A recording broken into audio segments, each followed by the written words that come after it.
Monty, are you ready? Recording. There you go. So welcome everybody. Welcome to the first official Media Club online. I'm Michael. I'm the User Services Librarian from the American University of Paris. So welcome from Europe to wherever you are. I see that there's people from Australia, the United States, and Hong Kong. So welcome everybody. I'm very happy to see everybody right here. It seems like the connection is also doing quite well, so that's something very good. And I'm going to moderate with Samantha. Maybe Samantha, you want to speak up also? Say quickly a word. Sure. Hi, everyone. I'm Samantha. I'm at the University of Hong Kong in Hong Kong. I don't think there's really much else to say except for I'm really excited because this is our first actual discussion. So I'm really excited to have Ralph lead it for us. He's really seasoned talking about this book with a group. So I don't really have anything else. So Ralph, take it away. Yeah, maybe before Ralph starts. So we want to say thank you, of course, to Ralph for choosing the book and to proposing that book program to be programmed by Douglas Rushkoff. And so Ralph, he taught that book already, in his university. Is that correct, Ralph? Yeah, I've actually. Can you hear me? Okay. Perfect. Yeah. Okay. So yeah, I have been using Rushkoff stuff for a long time. Probably going back to his video documentaries, which I always found really useful for thinking about the relationship between media and particularly young people. Going back to '95 is I think when the first video that he produced came out, and he'd already written some stuff. The one that I used to use in class all the time was an essay from a book he wrote called Coercion.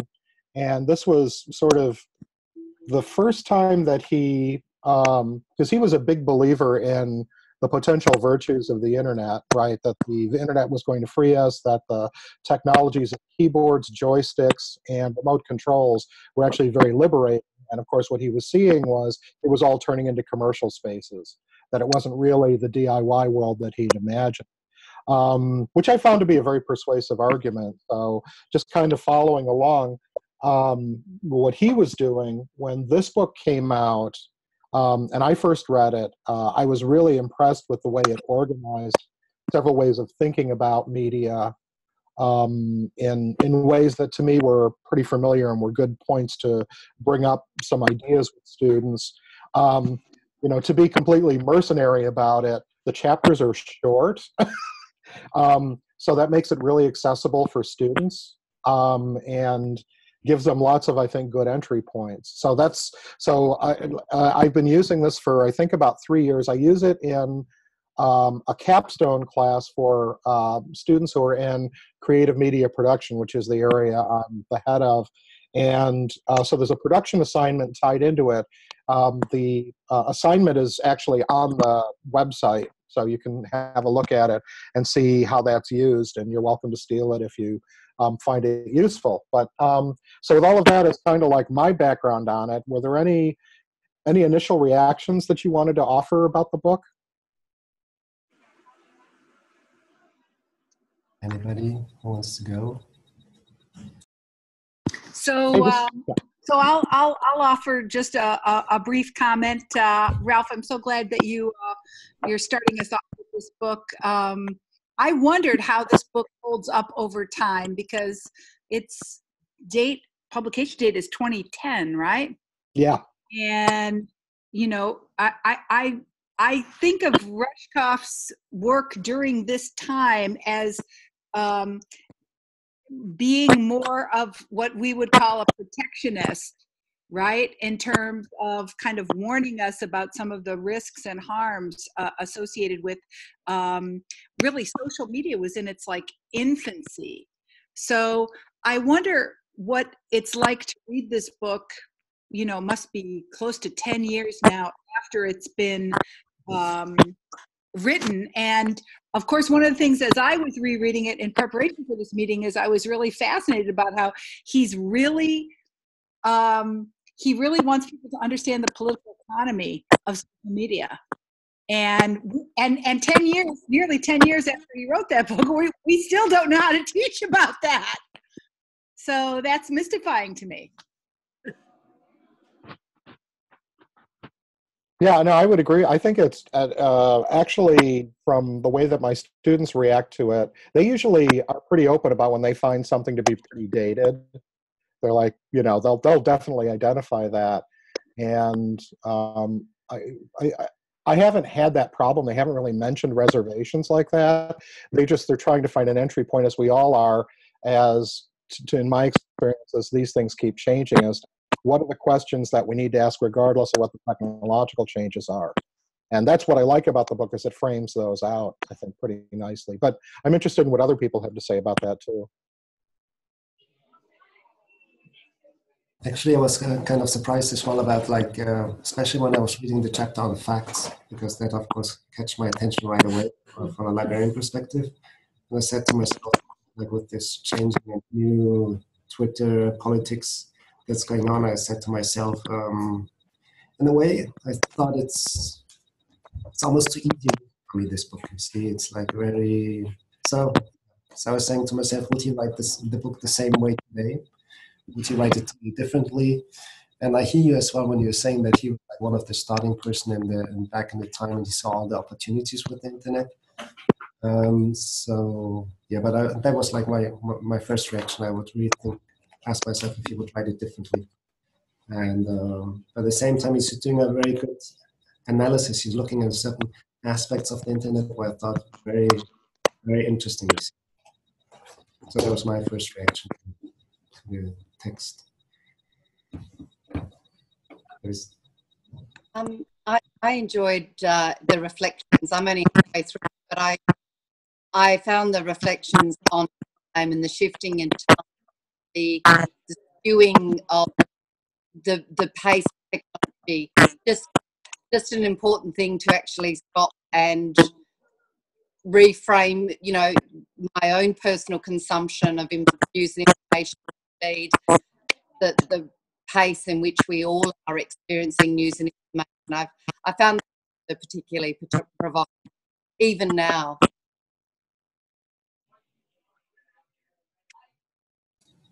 That is such a great point, Joyce, about the pace of information continues to challenge our capacity for critical analysis. And he warns us about that in this book. And the cognitive impacts of it too. We really only start to grapple with issues.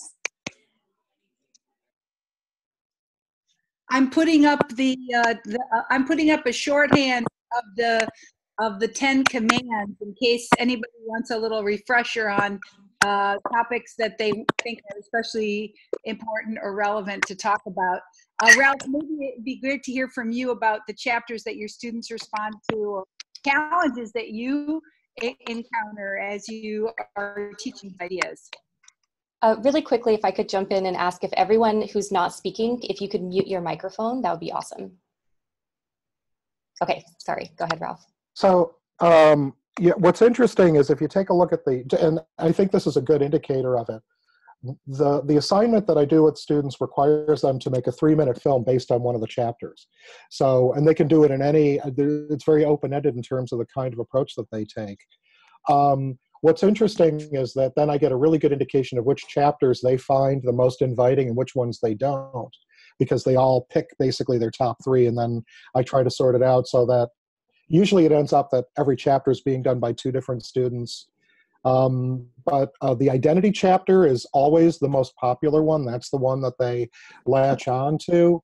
The fact one, they're less interested in. And actually a couple of the chapter on openness and the chapter on complexity, they really stay away from. So it's kind of interesting to me,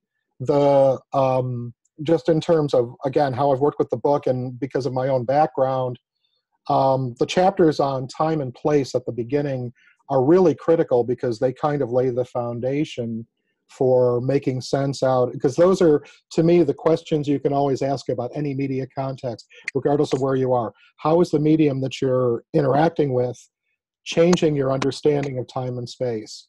And if you can actually nail that down, and I usually do some stuff with Innes and McLuhan because they both talk about space bias and time bias to get those ideas across. Although the term bias is always problematic for students too, for a bunch of reasons. But once they get a notion of how to think about time and place in their own experience, then I think it makes an entry point into different media a little bit easier. So that's my experience with teaching it.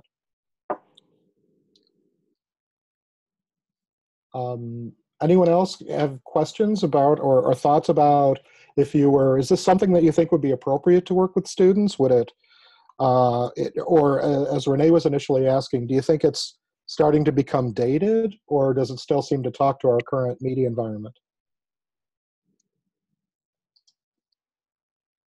I'm sorry, I just was aware of this today, about 30 minutes before, so I haven't read the materials, but I was interested, Renee, in your thoughts that you felt like it might be dated, and in what aspects, where did you find that it wasn't reflecting of current? So thanks for asking that question, and thanks for joining. So that's one of the things that's really cool about this is you can participate in so many different ways here. So since I am sharing my screen, I am aware that, right now in K-12 education, the code to learn movement, right? And coding and programming with the Hour of Code and Scratch and Alice, that some part of the chapter where Rushkoff writes about everybody needs to learn how to program because programmers rule, might seem to still be relevant, but I actually think that Rushkoff's own thinking on this topic has evolved since he wrote this book, and that in his later books like Present Shock and Throwing Rocks from the Google Bus, that his initial enthusiasm about Silicon Valley's takeover of education has become a little bit more nuanced.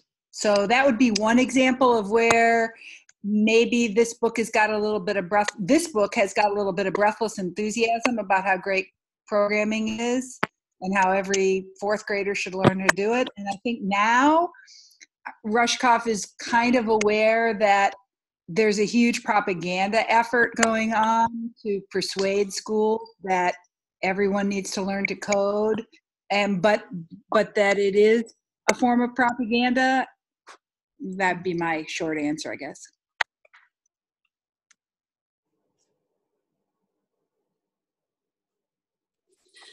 I'm curious to follow up on the observation that the first two chapters were so important, and it says live first. And what are your thoughts about students who are living so entwined with digital tools that is living?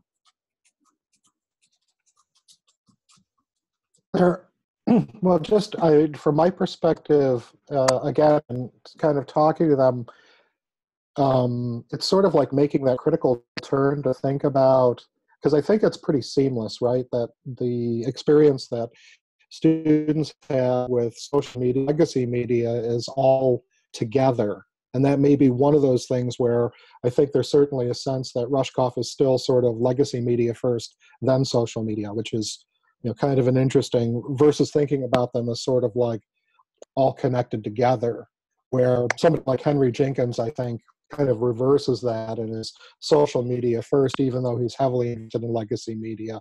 He's seeing all those connections. But getting students to sort of turn critically to their own experiences, to think about how their interactions face-to-face and in social media are changing the way that they understand space and time, changing the way that they relate to each other, the permanence of things or impermanence of things. I just think that that's interesting because we're not really, I mean, even it's hard to, you have to force yourself, I think, to think about that, right? So we discovered last night that because we give money to PBS, we can watch the entire Poldark season 4 right now. And my wife said, well, what do you have to do tomorrow? Because she wanted to blast through 9 hours of a series all at once, right? So it's really, you know, all of these experiences and then the interacting online about it and everything like that. So it's really manipulating our sense of space and time. And I think for students, again, it's this, they don't have the experience of the separation of the two historically, so they're more connected. So that'd be my thought of it. Hey, Ralph, I have a really crazy idea. Remember how in the last meeting of the book club, or the media club, we said we would try the small group chat function. Given we have such a great team, like 12, 13, 14, 15 people here, what if we break into small groups and ask people to take a look at the 10 commandments, which I placed in the chat, right? You can probably open up down at the bottom of your screen, you can open up the chat window, and the document that I was sharing with you, I just put it up there, which kind of has like a little cheat sheet on the chapters. What do you say, Ralph? We invite people to break into small groups and have a little one-on-one conversation with just a small group about which ones of these chapters is most important to them. Give me a thumbs up if you guys are up for that. Okay, here we go. Yanti, will you break us into teams? We're just going to try this for 5 minutes, okay? And then we'll come back and report and see what happened in the groups, okay? So Yanti, will you break us into groups? We'll just have a little 5-minute chat. Just tell me how to do it. I'm looking. Okay, you go down to the bottom of the screen, and it's going to say manage participants. Manage participants. Yeah. And you're going to break us into 4 groups of 4 or something like that? How do you do that?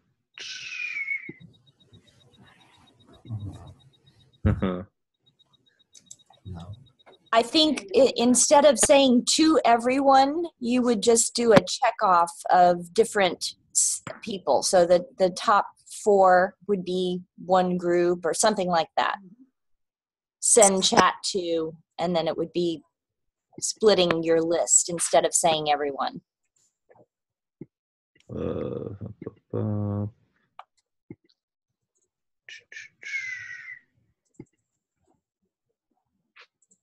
Still don't see how you do that. Do you see down at the bottom how it says to, and then to the right of it, it says everyone, and then if you select the caret, then it breaks people out individually. So I think you can just put checks and create a private group. No? Nope, I don't see that. I'm trying to see in meetings if there is a way. I think that might be just selecting who your chat comment is addressed to. Yeah. But yeah. So Renee, how do you do it? I go to I don't have the control that the meeting, but when I run a meeting, when I click on participants, it lets me form breakout groups. But it looks like you're not seeing that down at the bottom. I see manage participants, but then it gives me just the list of everybody, and that's it. I can mute or unmute, and oh darn.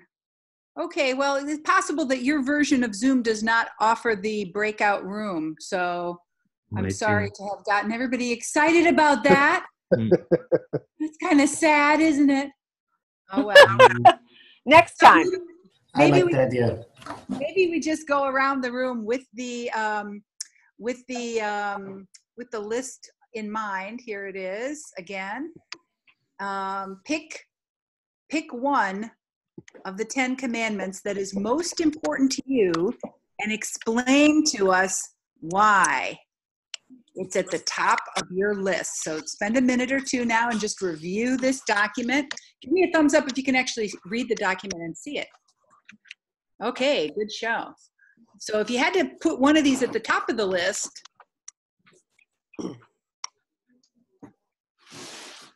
which one matters most to you and why? Who wants to go first? I'll go. Can you hear me? Okay. Place.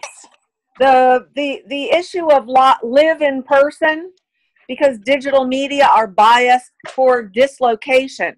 I just want to give a little anecdote example of how this might not still be terribly applicable.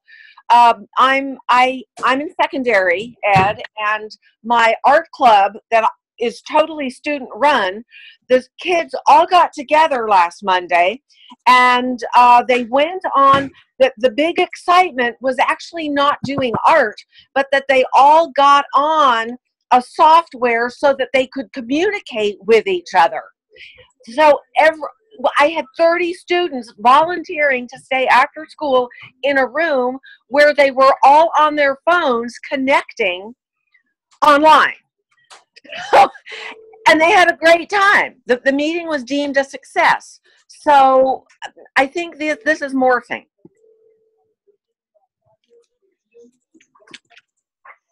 Wow. Pam.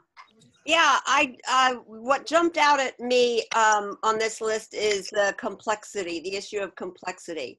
And I guess I'd like Ralph to talk a little bit about what he does with his students, but I was just in Mexico City doing a workshop with 30 13-year-olds, and we did a take a stand, walk the line activity, where I would read out a statement that had something to do with digital media or their media use, and they would have to go to a place in the room that was either agree, disagree, or not sure.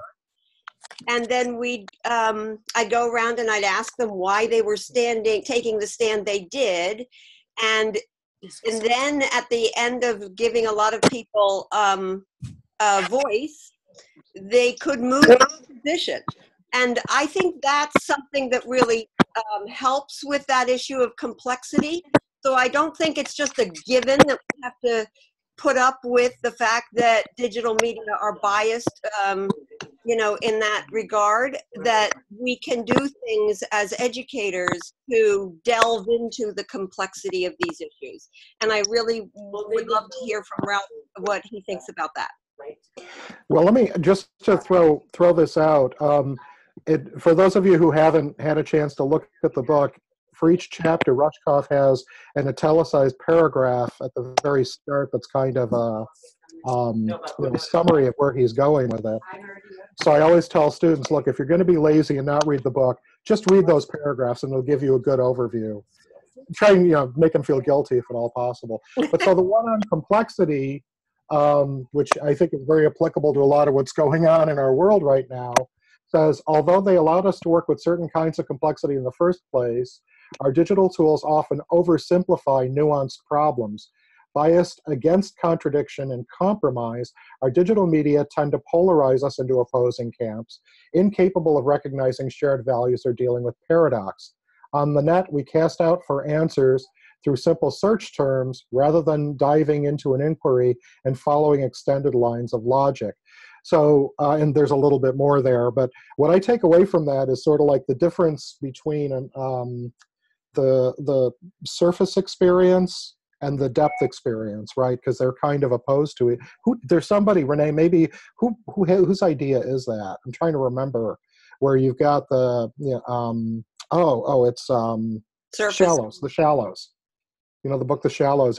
His argument that the internet drives us toward, yeah, right. Yeah, that the internet drives us towards staying at the surface and moving sideways and doing that kind of thing, instead of the sort of depth thing that you need to do when opportunity calls, so that you can recognize things like similarities and differences. So, and of course, for a lot of stuff, and for a lot of us, it's sort of like, okay, how do we find the time and the energy and the interest and the organization to do that? It's hard to do, but very important, because that's when we start getting to the level of nuance with issues. So that'd be my thought about it. So I guess I just, was hoping, unless we just need to move on, that other educators would share what they do to actually get below the shallows, you know, like, I think that what I found in Mexico City was that these girls really could reflect a lot on their media use and could change their minds about things when they heard good arguments from their peers.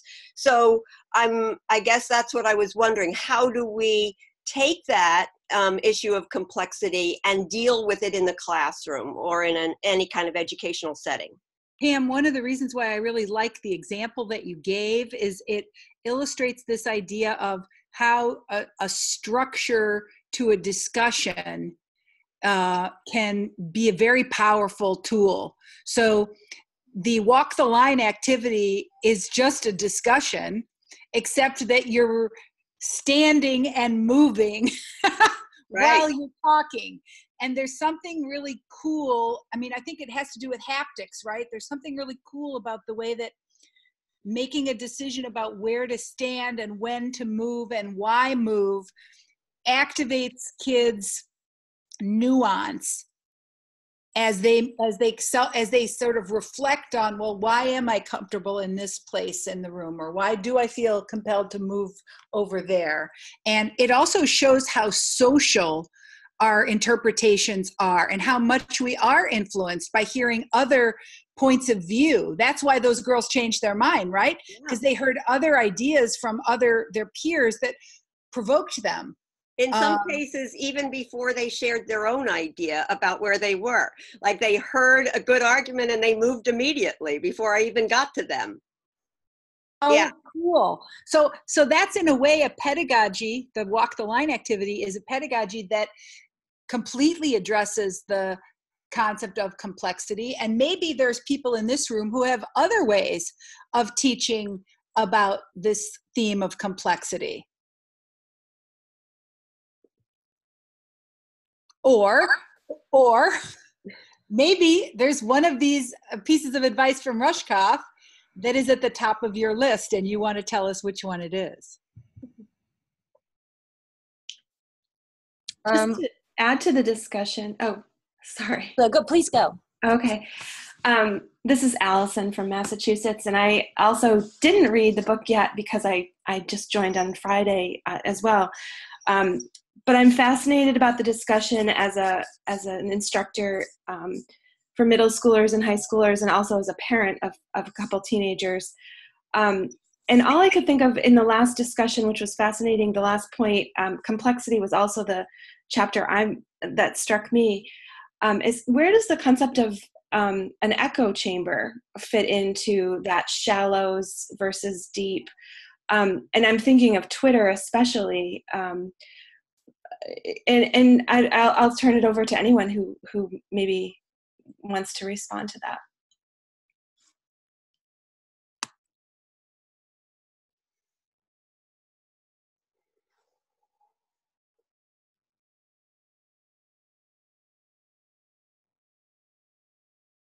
Well, I would just start by suggesting that Twitter certainly has a structure that pushes us toward the surface movement. You have to click on things, right? You have to go into the individual issue to start getting into some sense of the depth and, to get some sense of, where what you're looking at is coming from and what its existence is. So I just a thought about, I haven't really tried to use Twitter as much in the classroom. I don't know if any of you have, but I'd be interested in your experiences with the relationship between Twitter as sort of like a series of short bursts versus trying to get somebody to move into the depth of an issue. Well, I would just like to share on the issue of complexity. My role in my district is as a technology integration specialist. So one of the things that I contend with is specific short periods of time and then almost rarely looping back in again. It's like I'm pulled in to kind of assist with the initial how-tos of the task.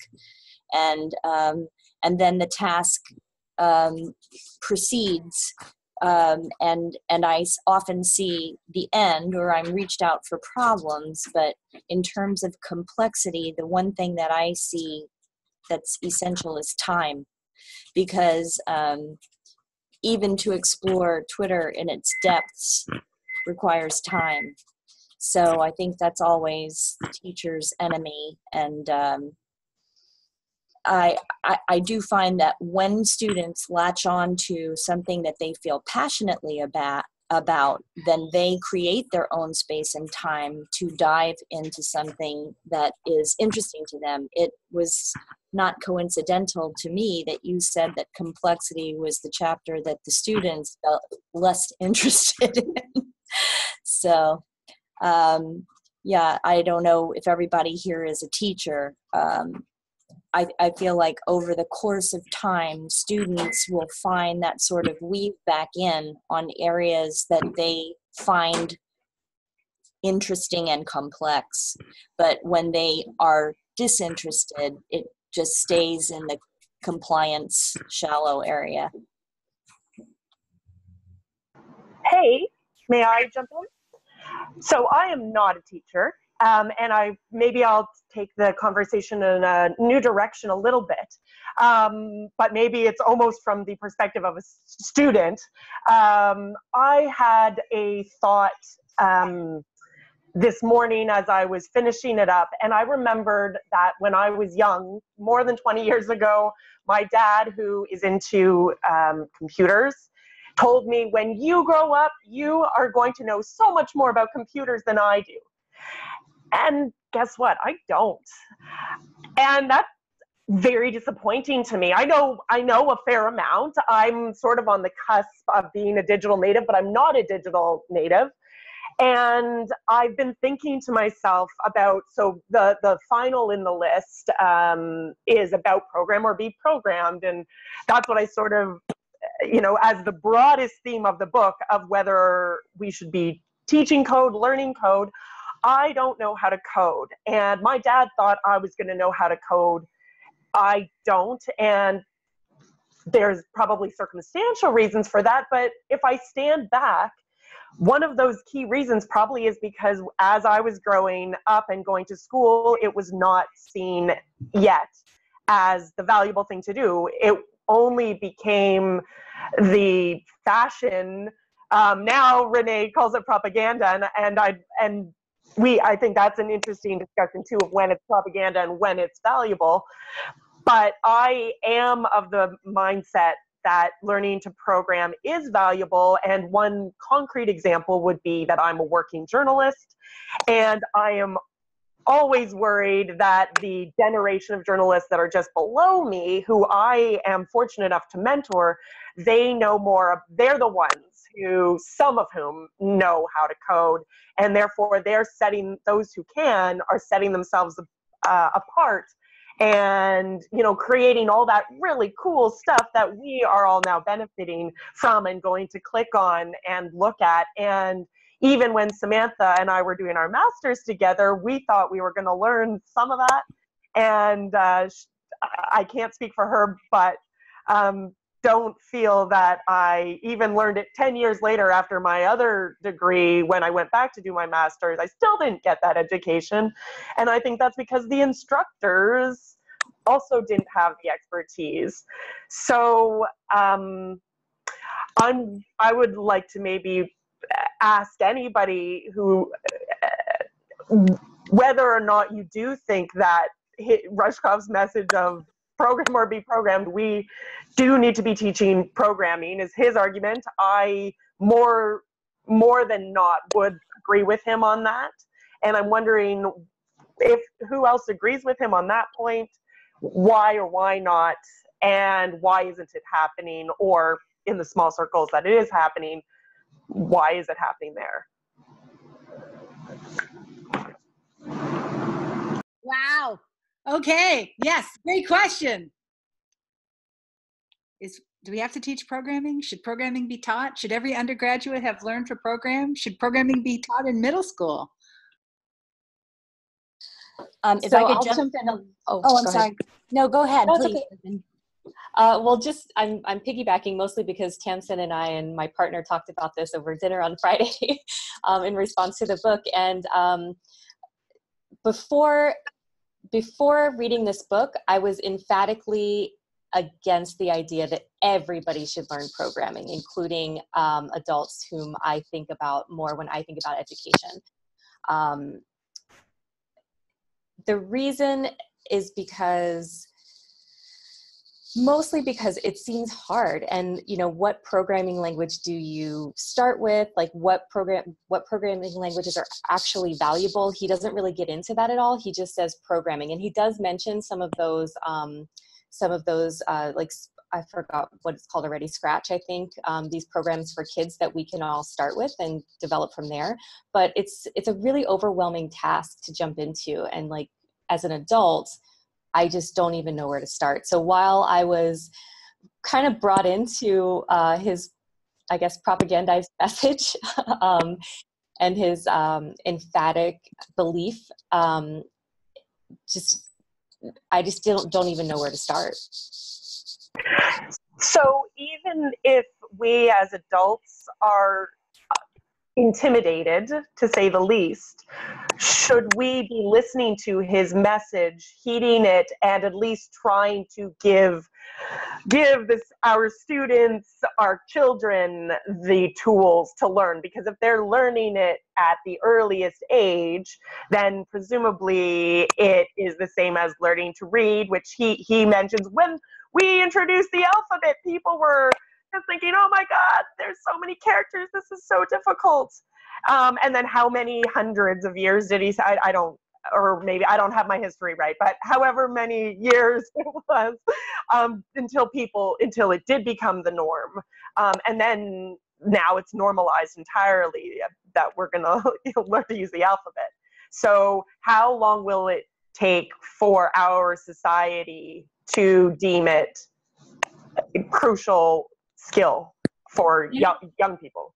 And I'm also interested in the international perspective on that. We have here in this call scholars and teachers from Australia, from Finland, from Colombia, from all over the world. And I'm not sure we can make generalizations about how important coding and programming is globally.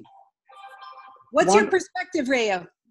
Yeah, I would like to say something from the perspective of Finland. We have a programming actually in our core curriculum in the school, but it does not mean necessarily that you are expert in coding. It could be a very simple thing, for example, for young kids, just to know what does it mean that something exists and some does not exist, because that's quite a basic idea. And we have also some very popular authors who have written a book about coding with the young children.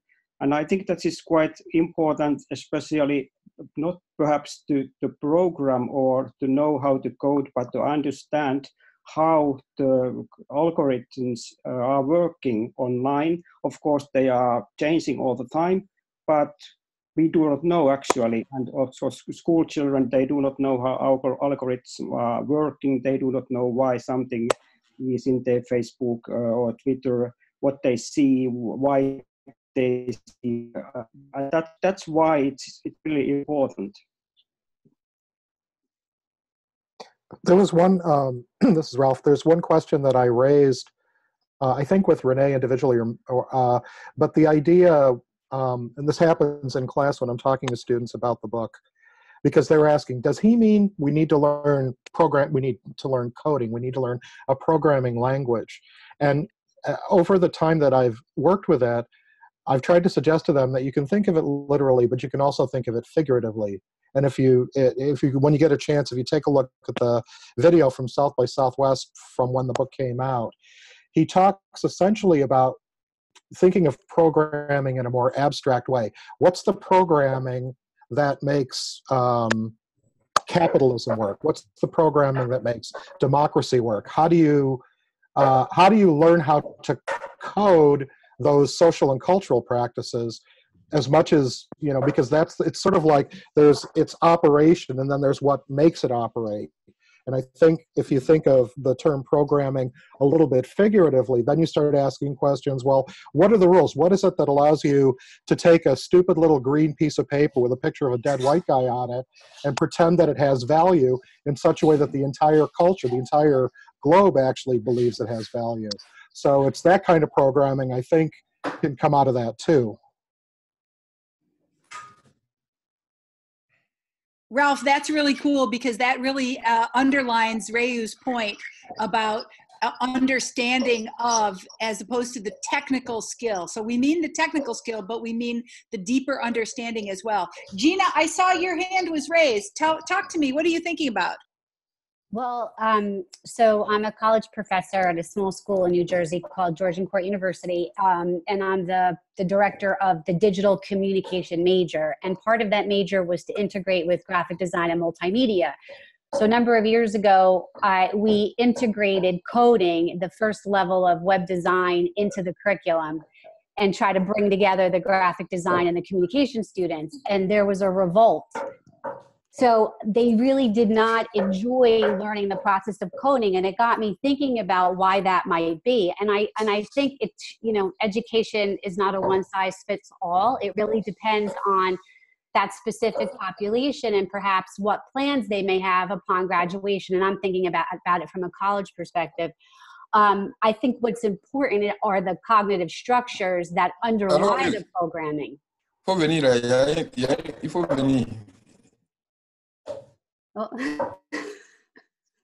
That underlie the programming as opposed to actually learning how to program. So I agree with the idea of teaching the heuristics, how we come about the ideas, what we see, where it comes from, but I don't necessarily agree with the concept that everybody should learn how to program. I wanted to piggytail on that too. I remember when we first started to bring the Hour of Code to our school system, they had these wonderful promotional short videos, and the musician will.i.am was talking about coding, and he said, coding is what will divide the world into consumers or non-consumers. And that really hit me because regardless of whether it's being used for propaganda reasons or not, it is the tool by which you can move things and sway. And so I think that school systems, at least in my district, have taken the task of knowing that exposure to it is important, but I really do think that kids have an affinity for the things that they're interested in or not interested in. And I, for one, recognize intellectually that I should know how to code. This is kind of Tamsin. I'm piggytailing on what you said.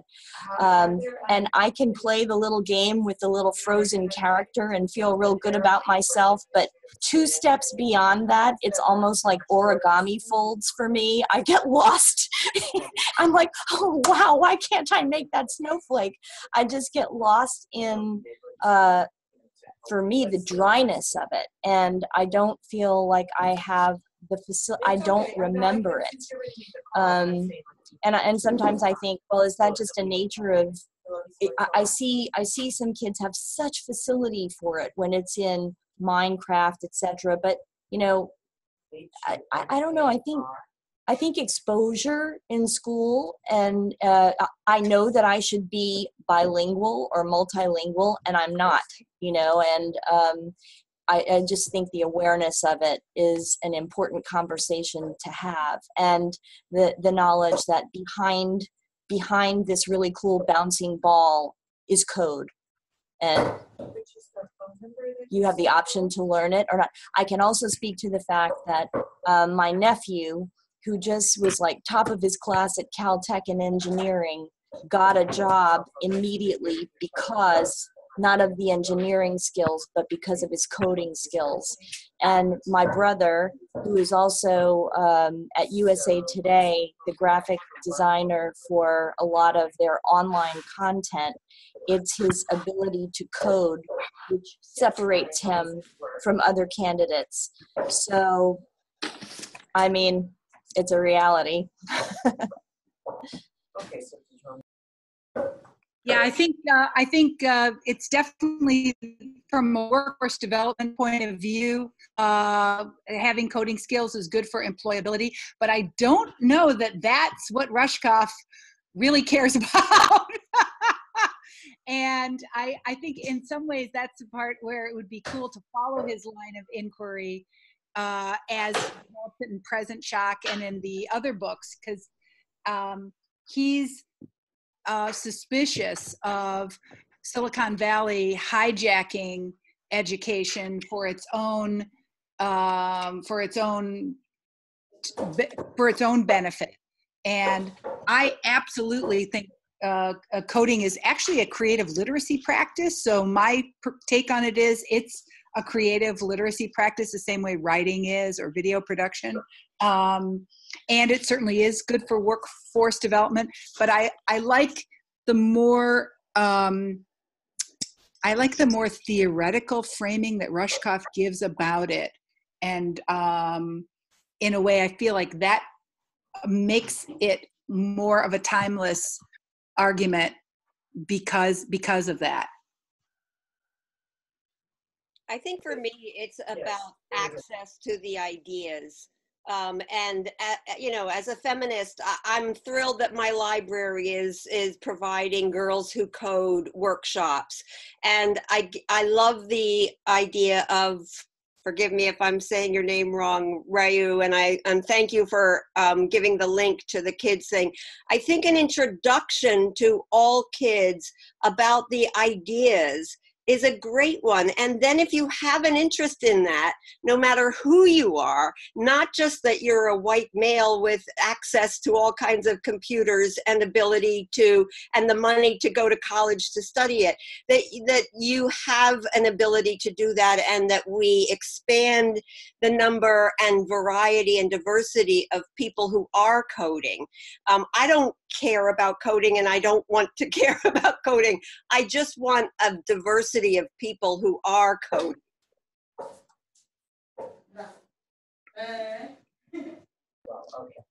I wanted to go back to one of the things you were talking about, the list of 10, because the one that jumped out at me was fact. And I am really thinking of the Kavanaugh hearings and the way that facts are, I think now almost synonymous with facts coming from your perspective, and whatever statistics were used that, may favor your point of view. And it's almost like you can't convince someone by showing statistics and repetitive theory proven that it's a fact. And so I actually think the fact one is the most interesting one. If I could add just a way of thinking about that, this may have been one of the points that he makes that I'm the most skeptical about. He says that this is the italicized paragraph on fact, the network is like a truth serum, put something false online and it will eventually be revealed as a lie. And of course, what we've learned in the more recent past, certainly long after he wrote this book, is that that doesn't matter nearly so much as its ability to be communicated, the desire people have to reproduce things that are false over and over and over again, and that our social media system is infinitely sophisticated at allowing people to do that. So rather than, you can determine what's a lie because there's an awful lot of good information out there, but there's an even larger amount of bad information, and its reproduction rate is alarming. So. And then can I ask you a question about that as well, Ralph? Because the way I understood that tell the truth, fact, bias thing was that Rushkoff also was reflecting on the shift between mass media and social media around storytelling, and that a different kind of storytelling is emerging in the social media environment, and that now everybody can be a storyteller. And so when your students tackled that one, that you said that was not that popular of a topic, and how do they understand it in the middle of the Bible? You're in the middle of the Bible Belt, right, buddy? Yeah, So, buckle, they say, yeah. So that concept of fact and storytelling and truths that come from fiction and truths that come from reporting. Yeah, it gets really messy. I think is probably the easiest way to put it, because they're, I think watching the way that the culture deals with these issues, they're very sensitive to notions of bias, right? And to so many of them, as would not be surprising, so many of them grow up in households that consume a lot of what I would call questionable news sources. Of course, I'm in my own bubble, so what I would call questionable news sources, other people would disagree with. And I don't believe in, for example, the false equivalency of MSNBC and Fox, because honestly, Fox makes stuff up. MSNBC has opinions, but they generally don't make stuff up. So, but that again starts becoming more of a question of nuance. And the challenge becomes recognizing when is it a fact, when is it an opinion, and how do you pay attention to the visual and verbal grammar so that you can see it change from one to the other, to see how those interact. Which is, again, it's like a critical skill that we all need to be using all the time when we're consuming the stuff we're consuming. So that'd be my thought. I'd be interested what anybody else thinks about that, though. I think that with this issue, we can raise some other questions as well. For example, one is the rhetorics. It's the ancient theme that we use rhetorics that we can, of course, tell the stories, and there is a different audiences, and we, of course, can convince them to understand what we are, or try to find a way how to tell a story in a good way so that we have some special kind of affects. Another one, of course, is ideology. Of course, where we tell stories, there is some kind of ideological idea behind that. That means not necessarily political ideology. It means some ideology in the sense that it is part of our everyday life. We always look at things from different kind of perspective, and here ideologies come to the issue as well. So, to telling just the facts is also kind of ideology in a way.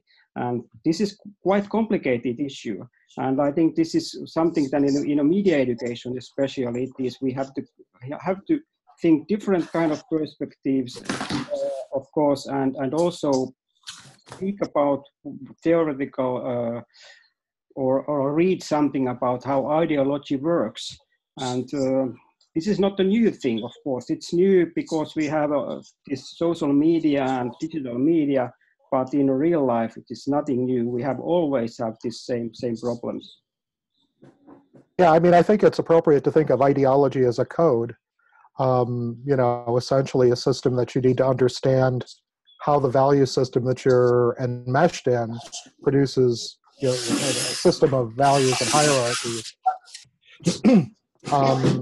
That is kind of built into that. I'm thinking again, particularly because of what's happened over the past week, about what are the rules of evidence, because they, when you think about the hearings last week, or you think about any other kind of situation, what is it that is visual evidence? And I teach documentary a lot. What is it that is used in a documentary to provide evidence for a particular argument that's being made? When you said rhetoric, I mean, because what happens is that evidence can be persuasive as well as demonstrative, right? It can actually prove a point, but it can actually allude because of its emotional power, rather than necessarily just a completely factual stability. So rhetoric becomes a very important thing to interrogate. And speaking of rhetoric, Ralph, wow, what a great session with now 20 people participating. This hour has just flown by. So Sam and Michael, you guys are onto something here, I think. This has been a really cool session, and I love the idea of having the facilitator, in your case, Ralph, you did a great job giving us a structure for the dialogue today. Yes, I think we should give Ralph a round of applause. Yes, Ralph, that was great. And Michael and Samantha, what do you have planned for us? What are we going to do next? What are our plans, Samantha? I think like last time we gonna throw out an email.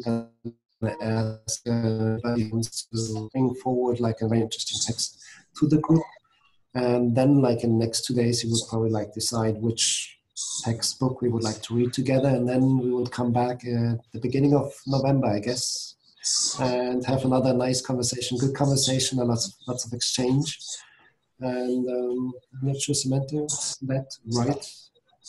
Yeah, so unless anyone has a better idea, what I'd like to do is just remind you guys to add titles to the list and to vote for the list using the X system that's already established there. And remember, it doesn't have to be a book. There are separate spreadsheets for different types of media, so please feel free to vote there.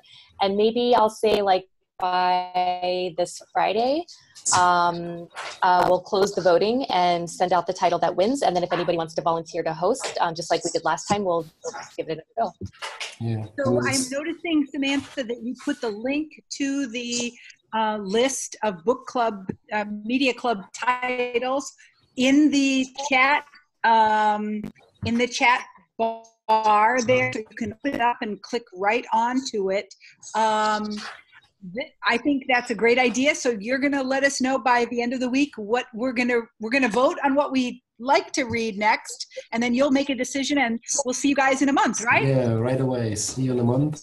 And yeah, thanks a lot, Ralph, for coming forward. It was fantastic. Anybody speaking up, I really enjoyed it. I'm like an outcomer, like a library person, so I love to listen into the media world. And thanks a lot to everybody. Samantha, last word. I hope to see you guys next month. Bye-bye. Thank you all. Thank you.